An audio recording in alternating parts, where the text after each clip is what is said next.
सबसे पहले किसने किया था नवरात्रि का व्रत? नवरात्रि व्रत की पौराणिक कथा। नवरात्रि व्रत कथा के अनुसार एक समय बृहस्पति जी ने ब्रह्मा जी के समक्ष चैत्र व आश्विन मास के शुक्ल पक्ष में पड़ने वाले नवरात्र का महत्व जानने की इच्छा जताई। उन्होंने कहा, इस व्रत का क्या फल है, इसे किस प्रकार किया जाता है, सबसे पहले इस व्रत को किसने किया, ये सब विस्तार से कहिए। बृहस्पति जी के प्रश्नों का जवाब देते हुए ब्रह्मा जी ने कहा, हे बृहस्पति, प्राणियों के हित की इच्छा से तुमने बहुत अच्छा प्रश्न किया है।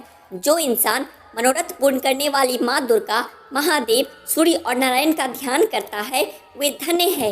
यह नवरात्र व्रत संपूर्ण कामनाओं को पूर्ण करने वाला है। इस व्रत को करने से पुत्र सुख, धन, विद्या और सुख मिलता है।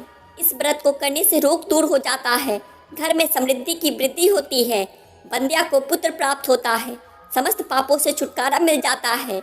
जो मनुष्य इस नवरात्र व्रत को नहीं करता वह अनेक दुखों को भोगता है। यदि व्रत करने वाला मनुष्य सारे दिन का उपवास ना कर सके तो एक समय भोजन करे और 10 दिन बांधवों सहित नवरात्र व्रत की कथा का श्रवण करे। हे बृहस्पति, जिसने पहले इस महाव्रत को किया है वह कथा मैं तुम्हें सुनाता हूँ। ब्रह्मा जी बोले, प्राचीन काल में मनोहर नगर में पीठट नाम का एक अनाथ ब्राह्मण रहता था। वह माँ दुर्गा का भक्त था। उसे संपूर्ण सद्गुणों से युक्त सुमति नाम की एक अत्यंत सुंदर कन्या उत्पन्न हुई। वह कन्या अपने पिता के घर में अपनी सहेलियों के साथ क्रीड़ा करती हुई इस प्रकार बढ़ने लगी जैसे शुक्ल पक्ष में चंद्रमा की कला बढ़ती है। उसका पिता प्रतिदिन जब दुर्गा मैया की पूजा करके होम किया करता, वह उस समय नियम से वहाँ उपस्थित रहती। एक दिन सुमति भगवती के पूजन में उपस्थित नहीं हुई। उसके पिता को पुत्री की ऐसी असावधानी देखकर क्रोध आया और वह पुत्री से कहने लगा, अरे दुष्ट पुत्री, आज तूने भगवती का पूजन नहीं किया, इस कारण मैं किसी दुष्ट रोगी या दरिद्र मनुष्य के साथ तेरा विवाह करूंगा। पिता की बात सुनकर सुमति को बड़ा दुख हुआ और पिता से कहने लगी, हे पिता, मैं आपकी कन्या हूँ तथा सब तरह से आपके अधीन हूँ।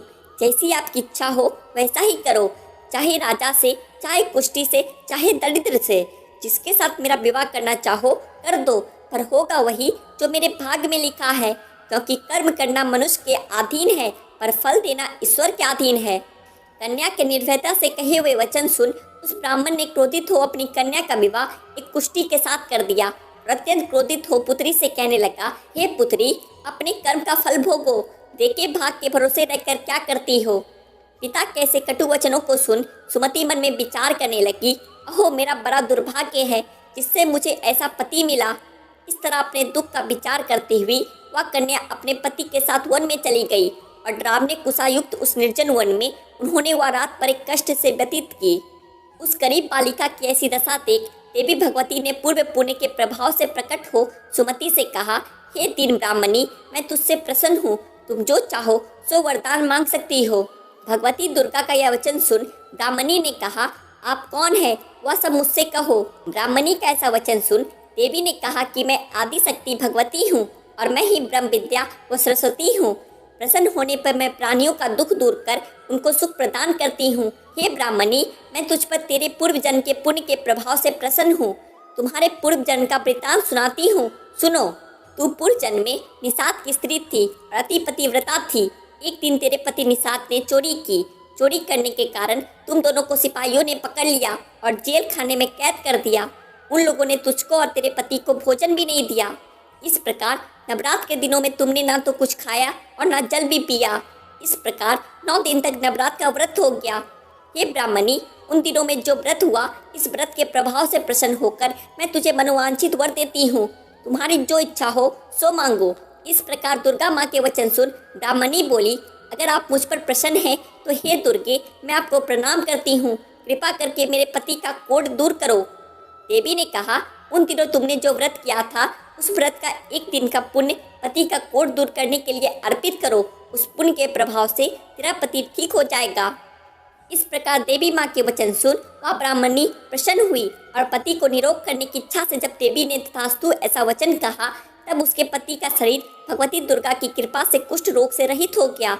वह ब्राह्मणी पति को देख देवी की स्तुति करने लगी, हे दुर्गे, आप दुर्गति को दूर करने वाली, तीनों लोगों का संताप हरने वाली, समस्त दुखों को दूर करने वाली, रोगी मनुष्य को निरोग करने वाली, प्रसन्न हो मनोवांछित वर देने वाली और दुष्टों का नाश करने वाली जगत की माता हो। हे अम्बे, मुझ निरपराध अबला को मेरे पिता ने कुष्ठी मनुष्य के साथ विवाह कर घर से निकाल दिया। पिता से तिरस्कृत निर्जन वन में विचर रही हूँ। आपने मेरा इस विपदा से उद्धार किया है। हे देवी, आपको प्रणाम करती हूँ, मेरी रक्षा करो। उस ब्राह्मणी की ऐसी स्तुति सुन देवी माँ बहुत प्रसन्न हुई और ब्राह्मणी से कहा, हे ब्राह्मणी, तेरा उदालय नामक अति बुद्धिमान, धनवान, कीर्तिवान पुत्र शीघ्र उत्पन्न होगा। ऐसा वर देकर देवी ने ब्राह्मणी से फिर कहा कि और जो कुछ तेरी इच्छा हो वह मांग ले। सुमति ने कहा कि हे भगवती दुर्गे, अगर आप मुझ पर प्रसन्न हैं तो कृपा कर मुझे नवरात्र व्रत की विधि का विस्तार से वर्णन करें। ब्राह्मणी के वचन सुन माँ दुर्गा ने कहा, हे ब्राह्मणी, मैं तुम्हें संपूर्ण पापों को दूर करने वाले नवरात्र व्रत की विधि बतलाती हूँ। ध्यान से सुनो। चैत्र मास के शुक्ल पक्ष की प्रतिपदा से लेकर 9 दिन तक व्रत करे। यदि दिन भर का व्रत ना कर सके तो एक समय भोजन करे। शुभ मुहूर्त में घट स्थापन करे और वाटिका बनाकर उसको प्रतिदिन जल से सींचे। महाकाली, महालक्ष्मी और महासरस्वती की मूर्तियां स्थापित कर उनकी विधि सहित पूजा करे। बिजौरा के फल से अर्घ देने से रूप की प्राप्ति होती है। जाय फल से अर्घ देने पर कीर्ति, दाग से कार्य की सिद्धि होती है। आंवले से सुख की प्राप्ति और केले से अर्घ देने से आभूषणों की प्राप्ति होती है। इस प्रकार पुष्पों व फलों से अर्घ देकर व्रत समाप्त होने पर 90 दिन विधि विधान हवन करे। खांड, घी, गेहूं, शहद, जौ, तिल, बिल्व, नारियल, दाख और कदम जैसे विभिन्न सामग्रियों से हवन करे। आंवले से कीर्ति की और केले से पुत्र की, कमल से राज सम्मान की और दाखों से संपदा की प्राप्ति होती है। खांड, घी, नारियल, शहद, जौ और तिल तथा फलों से होम करने से मनोवांछित वस्तु की प्राप्ति होती है। व्रत करने वाला मनुष्य इस विधि विधान से होम कर पंडित को अत्यंत नम्रता के साथ प्रणाम करे और यज्ञ की सिद्धि के लिए उसे दक्षिणा दे। इस प्रकार बताई हुई विधि के अनुसार जो व्यक्ति व्रत करता है उसके सब मनोरथ सिद्ध होते हैं। इसमें तनिक भी संदेह नहीं है। इन 9 दिनों में जो कुछ दान आदि दिया जाता है उसका करोड़ों गुना फल मिलता है। इस नवरात्र व्रत को करने से अश्वमेघ यज्ञ का फल मिलता है। हे ब्राह्मणी, इस संपूर्ण कामनाओं को पूर्ण करने वाले उत्तम व्रत को तीर्थ, मंदिर अथवा घर में विधि के अनुसार करे। ब्रह्मा जी बृहस्पति जी से बोले। इस प्रकार ब्राह्मणी को नवरात्रि व्रत विधि बताकर देवी अंतर ध्यान हो गई। अतः जो पुरुष या स्त्री इस व्रत को भक्ति पूर्वक करता है वह इस लोक में सुख प्राप्त कर अंत में मोक्ष की प्राप्ति करता है।